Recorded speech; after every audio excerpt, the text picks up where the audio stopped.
말씀을 함께 나눌 터인데 오늘 저는 이제 긍휼에 대한 우리 마태복음 5장 7절 그러니까 팔복의 이제 말씀 중에 긍휼에 대한 말씀을 묵상하면서 어 실은 이 긍휼로 이기는 나라 이런 제목을 이제 정했어요.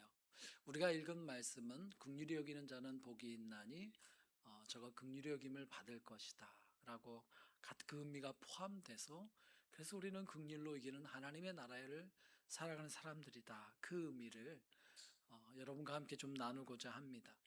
이 긍휼이란 마태복음 5장 7절의 말씀의 헬라어가요.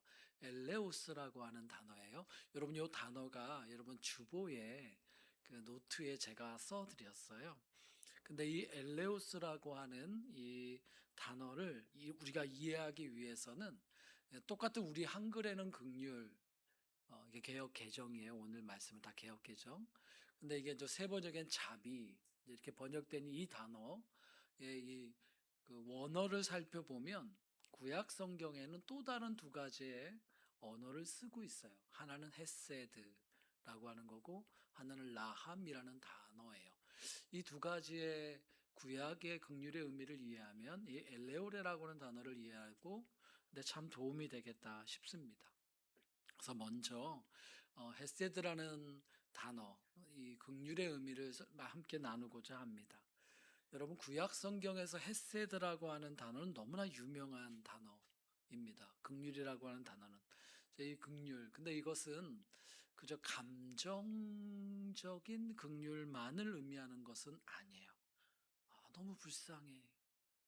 이런 감정도 있겠지요. 근데 그것보다 정말 이 헤세드라는 단어의 방점은 어디에 찍혀 있냐면 그 이유예요. 뭐냐면 그 이유는 뭐냐면 하나님께서 당신과 언약을 맺은 그 당신의 백성을 향한 하나님의 긍휼하심입니다. 나와 언약을 맺은 백성을 향해 그 언약을 신실하게 지켜가시는 하나님. 그런데 어느 날 그 백성을 살펴보니 그 약속에 이르지 못하거나 또는 쓰러져 있거나 하는 그런 모습을 보면서 하나님께서 불쌍히 여기고 긍휼히 여기시는 거예요. 그래서 그 언약을 이루어 가시고 누리게 하시고자 베푸시는 긍휼이다. 이렇게 말씀드릴 수 있겠죠. 그래서 여러분 구약부터 이어오는 이 헤세드 긍휼이 온전히 이루어진 곳이 어딘가 살펴보면 그게 바로 우리 주님 예수 그리스도의 십자가입니다. 십자가에서 하나님은 당신께서 내내 말씀하셨던 그 구원의 언약을 온전히 이루어 주신 거죠. 아마 하나님의 가장 큰 긍휼이 드러난 곳이 바로 십자가 그곳이라 말씀드릴 수 있을 것입니다. 그런데 여러분 우리 주님의 십자가의 죽음은 그냥 그렇게 너무 우리를 긍휼히 여기셔서 그분이 죽으심으로 끝난 그래서 결국은 죽음이 이기는 허망한 긍휼이 아니죠. 그것은 사망에서 다시 일어나신 부활 승리하심으로 우리의 삶도 그분의 긍휼하심은 우리를 사망에서 생명으로 옮기시는 승리의 긍휼이고 우리를 어둠에서 빛으로 이끌어내시고 질병에서 치유로 이끌어내시고 삶의 실패에서 다시 일어섬으로 우리의 삶을 이끌어 가시는 그러한 긍휼, 그러한 부활입니다. 그래서 여러분 이 십자가와 부활은 우리를 향한 하나님의 그 언약이 온전하게 성취된 바로 그것이다라고 말씀드릴 수가 있습니다. 살다 보면 우리가 때로는 우리가 표현하는 것처럼 죽을 것 같다라고 싶을 정도로 힘들 때에도 우리가 담대할 수 있는 이유는 무엇입니까? 바로 우리를 향한 그 언약, 온전히 이루신 하나님의 긍휼이 지금도 우리와 함께 하고 계시기 때문입니다. 살다 보면 때로는 힘들다, 막막하다, 모든 것이 여기서 끝나는가, 이제 멈추는가, 그런 절망감이 들 때도 있고요. 우리 상황과 나 자신뿐만 아니라 때로는 또 다른 누군가에 대해서 저 사람의 이제 상황은 저렇게 이제 끝나나 보다, 꺾이나 보다. 이렇게 실망할 때도 있고요. 좀 더 나가면 저 사람은 용서할 수 없다. 저 사람은 긍휼을 나는 더 이상 베풀 수 없다. 이렇게 우리가 내면의 판결을 내리고 관계를 끊거나 더 나가면 복수하고 싶을 때도 있지 않습니까? 그렇게 모든 것이 멈춰져 버리고 기대하지 못할 때, 그런 상황 속에서도 우리가 십자가를 바라보면 여전히 우리를 향해서 흘러오고 있는 하나님의 긍휼과 긍휼로 이루신 그 주님의 부활의 승리를 우리가 바라보게 됩니다. 지난주 말씀 통해서 나눌 때에, 그래서 고린도서 15장의 말씀을 통해 우리는 그럼에도 불구하고 여전히 꿋꿋이 부활의 승리를 선포할 수 있습니다라고 나눴습니다. 사망아, 너의 승리가 어디 있느냐? 사망아, 너의 쏘는 것이 어디 있느냐? 죽을 것 같은 그런 사망과 힘듦과 미움과 분노가 있을 때에도 너의 승리가 어디 있느냐? 너의 쏘는 것이 어디 있느냐? 우리 주 예수 그리스도로 말미암아 우리에게 승리를 주시는 하나님께 우리는 감사한다. 매일같이 고백하며 승리를 누릴 수 있는 이유가 바로 거기에 있습니다. 여러분, 이렇게 우리에게 주님의 긍휼하심이 또 승리가 십자가 부활로 주어졌음에도 불구하고 제가 조금 전에 표현한 것처럼 이것을 꿋꿋이 매일같이 선포하고 나간다 하는 것은, 그것이 실은 어, 만만치 않고 쉽지 않기 때문입니다. 이미 승리한 것을 내가 누리면서 살아간다고 하는 것은 실은 매번의 싸움이다라는 것을 다시 한번 또 이렇게 배우게 됩니다. 여러분, 목회자인 저 자신도 그런 것 같습니다. 때로는 하나님은 제가 선포한 말씀에 대해서 저 자신으로 하여금 더 이렇게 깊이 마주하게 하시고 묵상하게 하시고 살아가게 하실 때도 있는 것 같습니다. 저는 지난 한 주가 그랬습니다. 부활주일이라든지 와 부활주일이다 기쁘고 이렇게 끝날 수 있었지만, 그 사망아 너의 승리가 어디 있느냐, 사망아 너의 쏘는 것이 어디 있느냐, 주님이 우리를 긍휼히 여기시고 가져오신 그 승리를 매일같이 또다시 고백하고 하는 시간들이 저는 지난 한 주 참 많았습니다. 아마 우리 다 그럴 수 있을 것 같아요. 매일같이 부딪힌 일들 속에, 예를 들면 저는 제가 참 가까이 하는 사랑하는 한 가정이 참 오랫동안 어려우는데, 근데 결국은 또 쓰러졌어요. 그 얘기를 들었을 때 참 마음이 아팠어요. 크리스찬 가정이에요. 그래서 기도하면서 그래도 그 다 끝나버린 그 자리에서 하나님의 긍휼하심을 기도 가운데 다시 붙잡고 주님의 인도하심을 다시 신뢰함을 다시 믿음으로 끄집어내서 선포했죠. 그래도 사망은, 죽을 것 같은 이 상황도 승리하지 못한다. 주님이 인도하실 것이다. 그러다가 또 지난 한 주에는 저는 이제 그 주중에는 서울에 있는 대학 그 인문 캠퍼스에서 중심으로 활동을 하잖아요. 네, 교목실에서 함께하던 열심히 동역하던 우리 직원 선생님 한 분이 조금 이상했어요, 며칠. 그래서 병원 모시고 갔는데 뇌출혈이 진행이 됐어요. 그래서 또 바로 중환자실 들어갔는데, 제가 또 밤새 기도하면서 마음이 참 내면의 싸움을 했던 게, 너무 안타까우니까 안타깝다가 제 마음이 무너질 것 같은 거예요. 왜냐하면 나이는 좀 있으신데 늦게 결혼했어요. 그래서 아이가 5살짜리 하나랑 3살짜리 쌍둥이가 있어요. 아내분은 더 젊으시죠.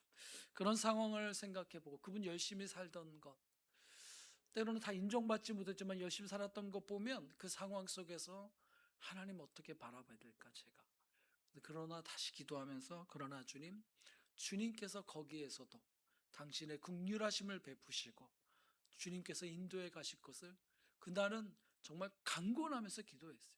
하나님 내가 믿는다고, 하나님 일하시라고 기도했던 시간들이 있었죠.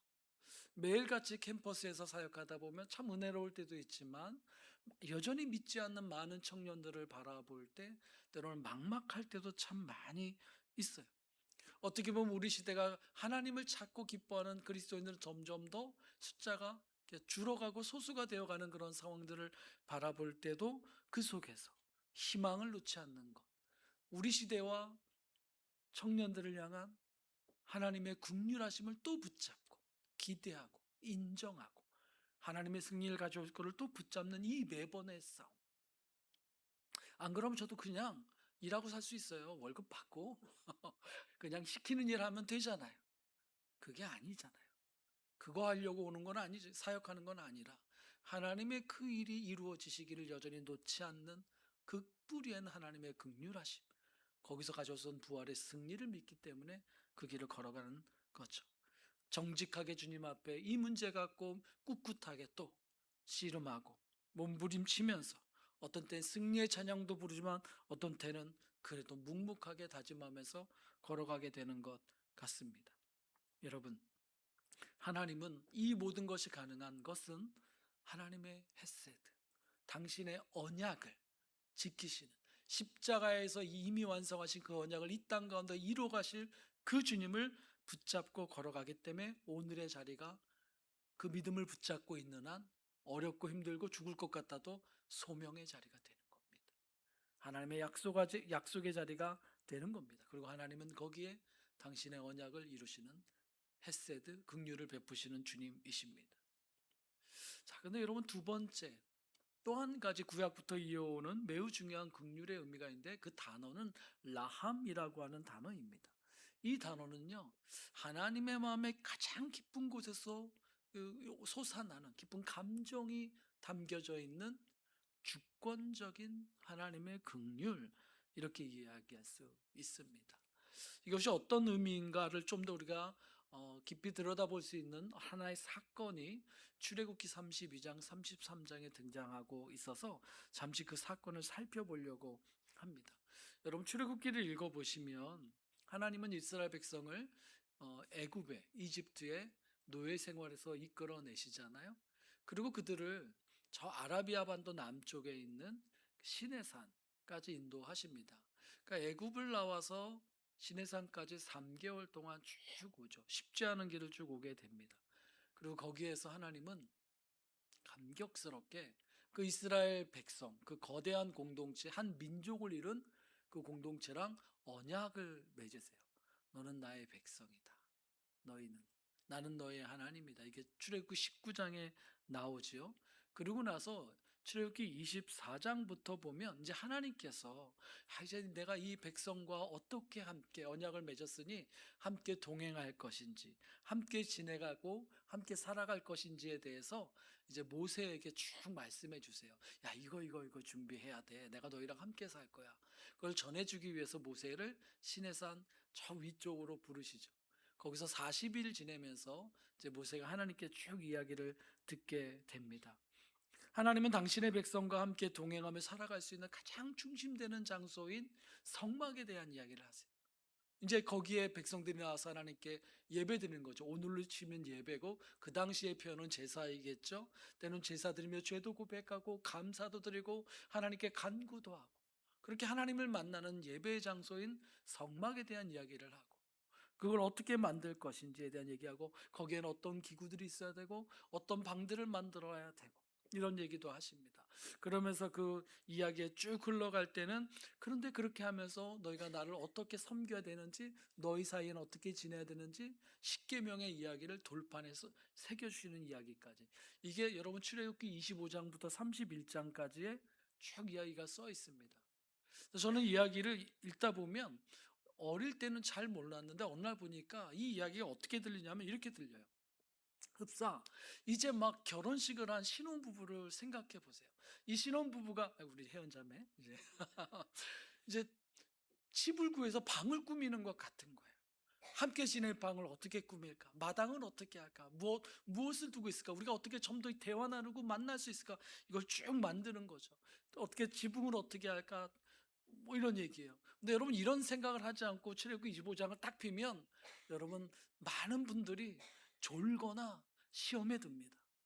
그냥 읽으면 이게 무슨 뭐 문은 몇 규빗에 몇 규빗에 높이는 몇 규빗 무슨 나무 갖다 쓰고, 이게 한 5장 나와요. 그럼 이게 내가 이걸 왜 읽어야 되지? 어디서 묵상을 해야 돼? 대부분이 다 안 읽거나 졸거나 아니면은 시험에 들거나 뭐 그러신 것 같아요. 근데 마음을 좀 바꿔서 당신의 백성과 함께 지내고 싶으신 하나님의 그 기대와 행복을 생각해 보세요.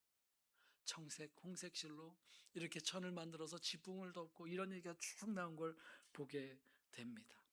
하나님의 그 행복한 마음. 그러면서 그 마지막에 십계명을 돌판에 새겨주실 때 그 첫 번째가 뭐예요? 그렇잖아요. 언약의 백성이 됐으니까 그거예요. 너는 나 말고 다른 신을 사랑하면 안 된다. 이거잖아요. 우리가 결혼식 할 때 똑같잖아요. 그 얘기를 하고 있어요. 너는 나 외에 다른 신을 두며 말지니라. 나만 경배할지니라. 하나님의 우리를 향한 마음이시고, 그러면서 또 사람 사이에 어떻게 지낼지 가장 먼저 부모를 공경하고, 또 함께 지내면서 서로를 해하지 않고, 욕심에서 뺏지 않고, 거짓말하지 않고, 죽이지 말고, 탐내지 말고, 이런 이야기를 쭉 하십니다. 함께 살아가는 이야기를 그 40일 동안 전해주신 거죠. 근데 여러분, 어떤 일이 벌어졌냐면 31장 지나고 32장이 시작되면 하나님이 갑자기 모세에게 너 내려가라, 빨리 내려가라 라는 얘기를 합니다. 왜냐하면 하나님이 그렇게 모세랑 그렇게 꿈꾸면서 얘기를 하고 있는데, 정작 밑에 이제 40일도 지나지 않았는데 언약의 당사자가 되는 이스라엘 백성은 그 밑에서 영적 간음을 지금 행하고 있었던 겁니다. 여러분, 이게 너무나 대비되는 상황이 벌어지고 있었어요. 그들은 모세가 올라간 지 40일이 되도록 내려오지 않으니까 어디로 갔는지 죽었는지 알지 못하니, 이제 금딱지를 모아서 송아지 우상을 하나 만들어 놓고, 이것이 이제까지 우리를 인도했던 우리의 신이다 라고 하면서 그 앞에서 광란의 제사를 드리고 있었던 겁니다. 그저 습관대로, 그저 자신들의 욕망대로, 자신들의 불안함을 해소만 할 수 있다면 거리낌 없이 그렇게 금송아지 만들어 놓고 이렇게 광란의 우상 제사를 드리고 있었던 거죠. 그 장면, 40일도 안 된 사날의 그 모습 속에서 하나님께서 기대하셨던 그 꿈이 산산이 깨진 그런 상황이었습니다. 하나님 그때 하셨던 말씀이 출애굽기 32장 7절에서 10절에 나오는데 한번 보여주시겠습니까? 제가 읽겠습니다. 개역개정입니다. 여호와께서 모세에게 이르시되 너는 내려가라. 내가 애굽 땅에서 인도하여낸 내 백성이 부패하였도다. 그들이 내가 그들에게 명령한 길을 속히 떠나 자기를 위하여 송아지를 부어 만들고 그것을 예배하며 그것에게 제물을 드리며 말하기를 이스라엘아, 이는 너희를 애굽 땅에서 인도하여낸 너희 신이라 하였도다. 여호와께서 또 모세에게 이르시되 내가 이 백성을 보니 목이 뻣뻣한 백성이로다. 그런즉 내가 하는 대로 두라. 내가 그들에게 진노하여 그들을 진멸하고 너를 큰 나라가 되게 하리라. 하나님의 마음이 너무 상했어요. 너무 대비되잖아요. 바로 얼마 전까지 그렇게 당신의 백성을 향해서 꿈을 꾸시던 하나님에게는 너무 큰 상한 마음이고, 하나님께서 분노하시는 상황이죠. 하나님께서 얼마나 그 마음이 상하고 분노하셨는지 여러분 7절 후반부에 보면 당신의 백성이라고 안 하세요. 언약 맺은 당신의 백성인데 그렇게 안 부르고 모세에게 너의 백성이라고 이렇게 말했어요. 너의 백성이 부패하고 타락했다라고 말합니다.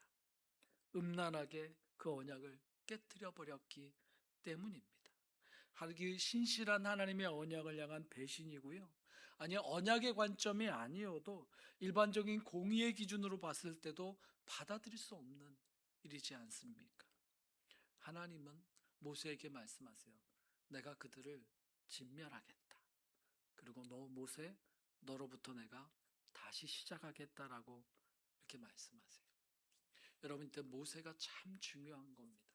모세가 하나님 앞에 엎드려요. 왜냐하면 그러나 하나님의 진짜 마음이 무엇인지를 모세가 알기 때문입니다. 하나님의 그 진노하시고 심판하시는 것보다 더 큰 긍휼하심이 하나님의 마음의 깊은 곳에 진짜 있는 것을 알기 때문에 그 하나님의 긍휼하심에 모세가 호소하여서 기도하기 시작합니다. 당신의 백성을 향한 그 분노와 심판보다 더 크고 더 깊은 하나님의 열망과 하나님의 소망을 알기 때문에 그것을 붙잡고 이제부터 모세가 기도하기 시작합니다.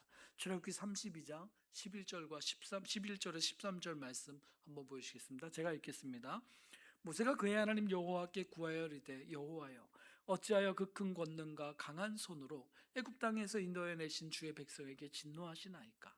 어찌하여 애굽 사람들이 이르기를 여호와가 자기 백성을 산에서 죽이고 지면에서 진멸하려는 악한 의도로 인도에 내었다고 말하게 하시려 하나이까. 주의 맹렬한 노를 그치시고 뜻을 돌이키사 주의 백성에게 이 화를 내리지 마옵소서.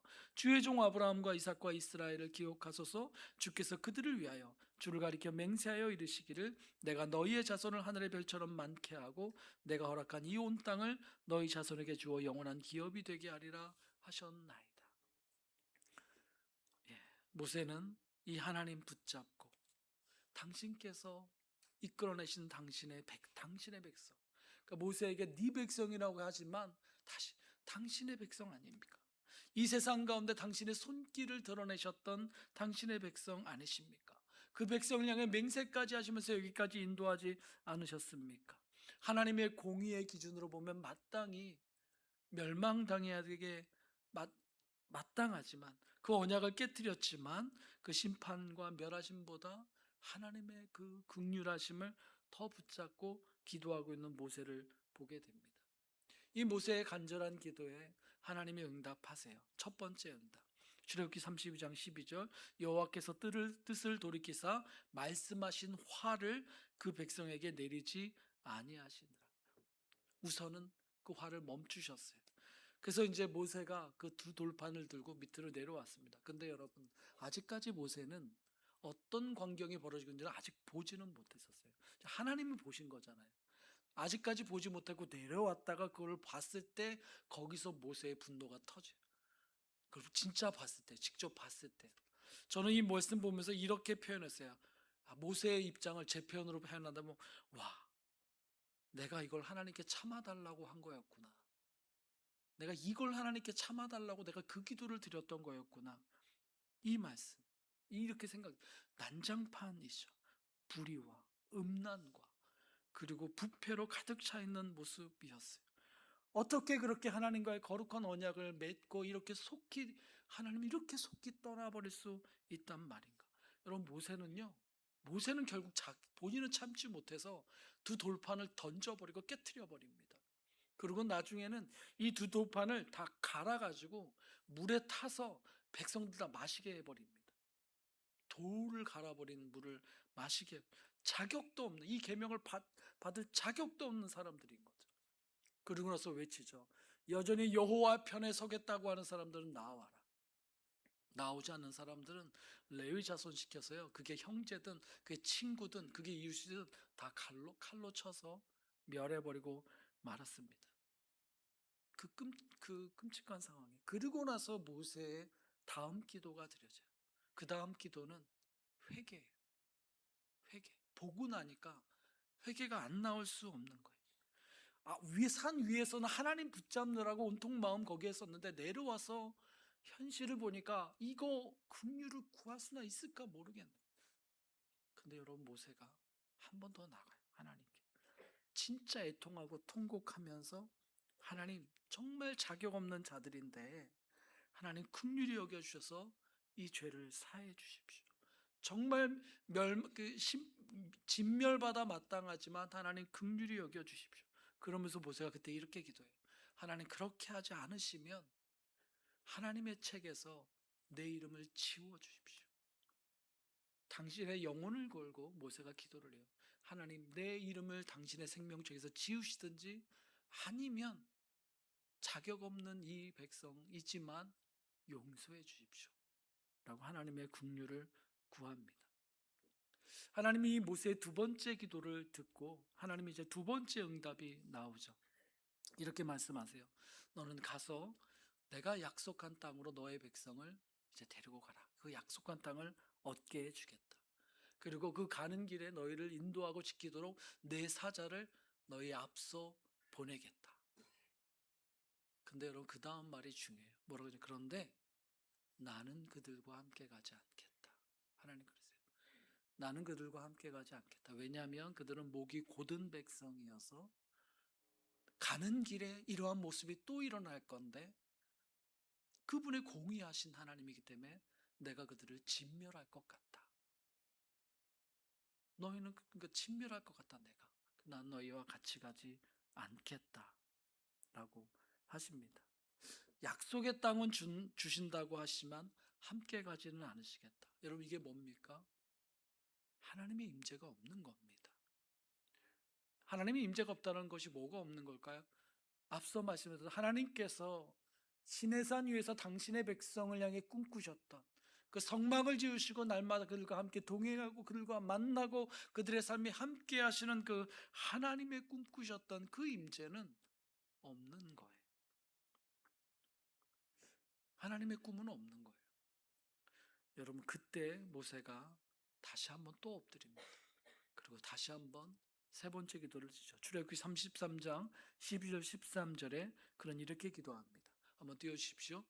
모세가 여호와께 이르되 보시옵소서, 주께서 내게 이 백성을 인도하여 올라가라 하시면서 나와 함께 보낼 자를 내게 지시하지 아니하시나이다. 주께서 전에 말씀하시기를 나는 이름으로도 너를 알고 너도 내 앞에 은총을 입었다 하셨사온즉 내가 참으로 주의 목전에 은총을 입었사오면 원하건대 주의 길을 내게 보이사 내게 주를 알리시고 나로 주의 목전에 은총을 입게 하시며 이 족속을 주의 백성으로 여기소서. 모세가 이거를 포기하지 않아요. 이거 놓치지 않아요. 주님, 이 백성을 주의 백성으로 삼아 주시옵소서. 주님, 제게 주신 어떤 은총이라도 있다면 그러면 이 백성을 당신의 백성으로 삼아 달라는 겁니다. 이 하나님의 긍휼을 구하는 기도를 포기하지 않습니다. 모세의 세 번째 기도에 하나님이 응답하십니다. 그럼 내가 너로 편하게 해주겠다. 편히 쉬게 해주겠다. 이게 하나님의 응답이에요. 근데 모세가 아직 하나님의 응답을, 정말 필요한 응답을 못 들었잖아요. 멈추잖아요. 또 나가요. 또 기도해요. 30장 15절 16절 한 번 더 띄워주시겠습니까? 15절 16절입니다. 제가 읽습니다. 모세가 여호와께 아뢰되 주께서 친히 가지 아니하시려거든 우리를 이곳에서 올려보내지 마옵소서. 나와 주의 백성이 주의 목전에 은총 입은 줄을 무엇으로 알리이까? 주께서 우리와 함께 하심으로 나와 주의 백성이 천하 만민 중에 구별하심이 아니니이까. 여러분, 모세는 하나님께 기도합니다.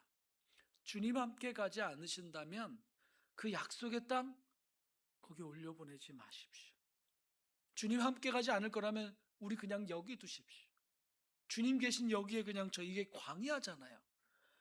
아라비아 광야, 물도 없는 그곳인데도 주님이 여기 계시다면 그냥 여기 있다는 거예요. 우리만 홀려보내지 말라고. 여러분, 우리가 주님의 은총을 받은 거 무엇으로 알 수 있을까요? 이게 굉장히 중요합니다. 땅을 얻으면 그게 주님의 은총을 받은 겁니까? 우리의 문제가 해결되면 그것으로 주님의 은총을 다 받은 겁니까?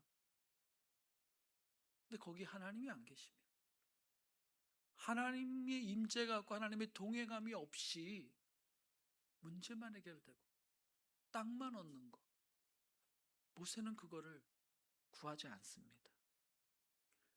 그가 구하는 것은 우리를 하나님의 백성으로 삼아달라, 긍휼히 여겨달라라고 하는 것입니다. 합당하지 않은 백성이지만 끈질기고 간절하게 하나님, 그러도 당신의 백성으로 삼아 주십시오라고 계속 기도합니다.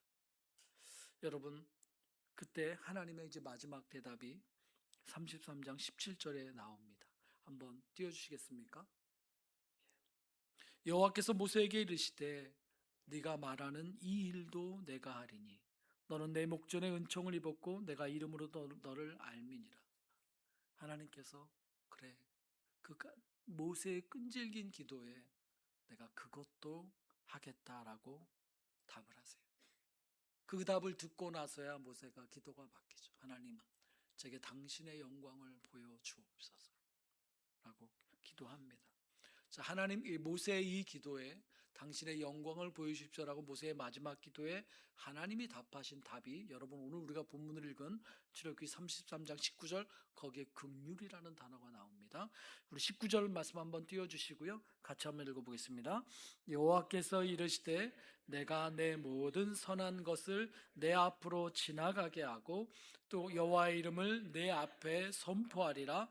나는 은혜 베풀 자에게 은혜를 베풀고 긍휼히 여길 자에게 긍휼을 베푸느니라.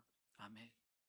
언약도 깨어져 버린 그곳에서 모세가 하나님 앞에 버티며 끈질기게 기도하는 사투 속에 하나님의 마음의 가장 깊은 곳에 있는 그 긍휼하심을 붙잡고 하나님께 기도한 겁니다. 바로 그것, 하나님의 가장 깊은 그 성정, 그 성품, 바로 그 긍휼. 언약은 이미 깨졌음에도 불구하고 더 깊은 곳에 있는 하나님의 그 긍휼을 붙잡고 하나님께 기도한 거죠. 그리고 하나님 응답하실 때, 하나님 영광 보여주셨을 때 하나님 주셨던 말씀, 그 하나님의 긍휼을 구한 모세에게 하신 말씀이 이것입니다. 나는 나의 모든 선함을 너의 앞으로 지나가게 할 것이다. 나는 나의 이름을 나타낼 것이다. 여러분, 무엇입니까? 모세가 가는 모든 길, 그가 살아가는 모든 시간과 인생길에 하나님은 하나님의 선하심을 드러내신다는 겁니다. 하나님이 얼마나 선한 분이신지를, 하나님의 그 이름이 무엇인지를 그 긍휼을 구한 자에게 그 인생 가운데 드러내시겠다라고 하는 것입니다. 그러면서 선포한 말씀이 그것입니다. 나는 긍휼히 여길 자에게 긍휼을 베풀 것이다. 이 단어가 라함입니다. 나는 긍휼히 여길 자를 긍휼히 여긴다. 여러분, 이 말은요, 그러니까 누가 긍휼을 받을 수 있는가 라고 질문하게 만드는 그런 문장이 아닙니다. 이 문장의 의미는 그와 상관없이 긍휼을 베푸시겠다라는 하나님의 주권을 오로지 드러내는 말씀입니다. 나는 긍휼을 내가 베풀고자 하는 자에게는 나는 긍휼을 베풀 것이다. 그런데 그가 하나님의 언약도 파기한 자이고 하나님을 떠나서 음란하고 부패한 자임에도 불구하고, 그런데 하나님은 그들을 향한 심판도 뛰어넘어서 당신의 주권적인 긍휼을 행하시겠다라고 선포하고 있는 것입니다. 여러분, 심판도 뛰어넘으시면서 그것만이 아니시죠. 이제 하신 말씀 뭡니까? 모세의 긍휼을 구하는 그 모세 기도를 듣고 앞으로도 부패하고 앞으로도 하나님을 떠날 그 백성 한가운데 내가 동행한 것까지 하나님이 선언하셨어요. 나는 그걸 견딜 거야. 너희 가운데서 긍휼로 나는 견디면서 너희를 포기하지 않을 거야.